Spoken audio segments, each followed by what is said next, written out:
The first question is from Deasley. This is long, but I've been watching your videos for quite a while now, and they've really impacted my life positively, so thank you for that. There's this insecurity in my life at the moment that has been bugging me ever since I started a new streak on retention.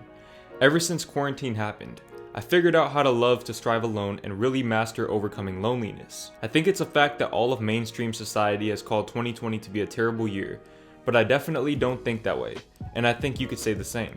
2020 has led to find amazing YouTube channels like yours and just really start up the self-development journey.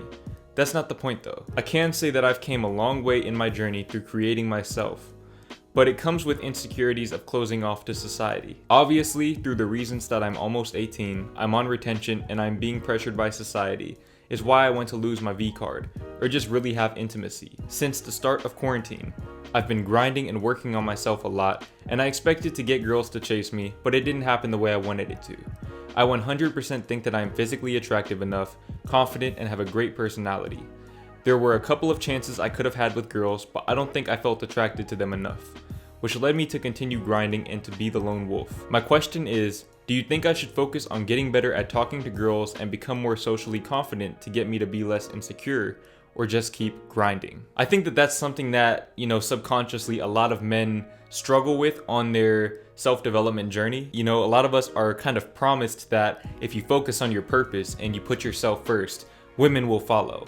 And in my experience, that is true, but the key is you have to kind of detach from that idea. I know it sounds very counterintuitive that the less you focus on women, the more women will come your way, but it's true in my experience. Literally, the moment that I stopped focusing on finding a relationship, I found one. So, I think that goes to show that if you really truly take some time to work on yourself and level up while also being open to a relationship if it comes your way, I think that you'll find a lot more opportunities will present themselves in time. But the key is you have to let go of that desire. I'm not saying that you have to stop wanting a relationship. There's nothing wrong with wanting intimacy, but I feel like you need to focus on yourself first. Focus less on finding the one and focus more on becoming the one, and they will start to flow your way. But also, it wouldn't hurt you to work on your social skills. That will never negatively impact your life. Working on your social skills is another aspect of working on yourself. And the fact that you said that you've had a few chances to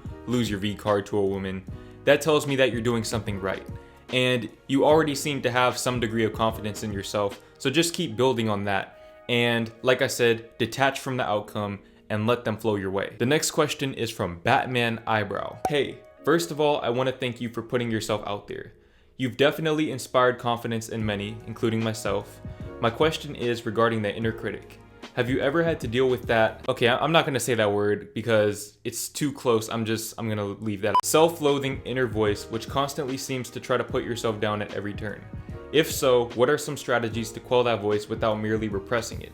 Arguably, that's the reason why it continues to resurface in the first place. Thanks in advance. First of all, you definitely have a great degree of self-awareness to recognize that voice and to know that suppressing it is only going to make it louder. You can't really suppress your inner voice because it's a part of you. You have to understand that it's only your own thoughts. If you learn to program your mind to think positive by doing affirmations, meditating, generally bringing clarity to your mind on a day-to-day basis, and you make a habit out of that, over time, your thought patterns are going to change. Okay, it's all about that negative or positive self-talk. One thing that I like to do whenever I start doubting myself is I think back to previous accomplishments. Sometimes if I feel like I'm doubting myself on my YouTube journey, I think about how far I've come already. And to some people, being where I am right now, which is approaching 30,000 subscribers, that may not seem like a lot to them. But to me, that is a lot of subscribers because at one point I had 0. So I feel like taking the time to put things into perspective and really seeing the big picture of how much you've accomplished in your life can definitely influence and enforce that positive self-talk within your subconscious mind and create those positive thought patterns, which will put you in a better headspace to accomplish great things in life. The next question is from Gabriel. Hey Jordan, I have a problem. When I have to approach people that I don't know or that I know but I never talk to them, especially girls, I feel like what they're gonna say if I say something wrong. Like I said, this problem that I have is only with girls, and I think that maybe doing nofap will help. but I just feel more energetic and fearless when I approach them. But at the end, I still don't know what to say. I just don't have the anxiety anymore. That is a no-fap benefit, but still, how can I do? Okay, so it's good that you've gotten over the social anxiety aspect of approaching people, especially women. You know, I think that people kind of make it out to be something that it doesn't have to be. You know, at the end of the day, women are people just like men. So, you know, you shouldn't really be afraid to approach anybody.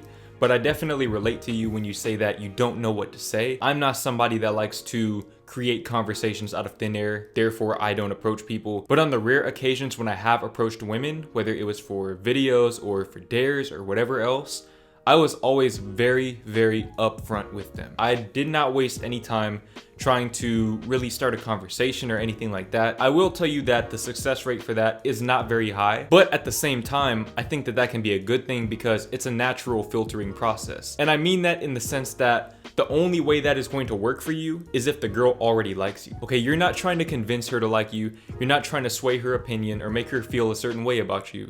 Either she likes you or she doesn't, and you're there to find out. That's my approach. That's always been my approach. I think the key is understanding that not everyone is gonna like you, no matter how attractive you are, no matter how much money you have, no matter who you are, what you do, what you look like. Not everyone is gonna like you, and you have to learn to accept that, not only when it comes to approaching women, but as a general principle in life. In other words, don't overthink it. Just approach, be very, very straightforward and direct, and accept whatever answer she gives you. Don't be bitter about it. Don't think less of yourself or of her for her answer. Just move on about your day. The next question is from Zoe. I want to stop being an introvert. I want to go out and hang out and talk to new people. How do I stop being an introvert and be more of an extrovert? Okay, one thing that you have to understand is that introversion does not necessarily mean that you are antisocial. Okay, that is a very common misconception. Being an introvert means that you are drained by interacting with other people. That's really it. It doesn't mean that you can't interact with other people. It doesn't mean that you don't want to interact with other people. All it means is that you have a social battery, and at some point or another, your social battery will run out. So you need to understand that that's not really something that you can change. But like I said, you can be more social. You can train yourself to be more social. Now, to be honest, the only way you can really get better at going out and talking to new people is to do that. Okay, now one thing that I like to do is I like to go and do things that I love doing, and that naturally puts me in a headspace to talk to people. Okay, so for example, if I'm outside playing basketball, I'm much more likely to approach a stranger while playing basketball than I would to approach somebody at the mall. Okay, when I'm doing something that I love to do,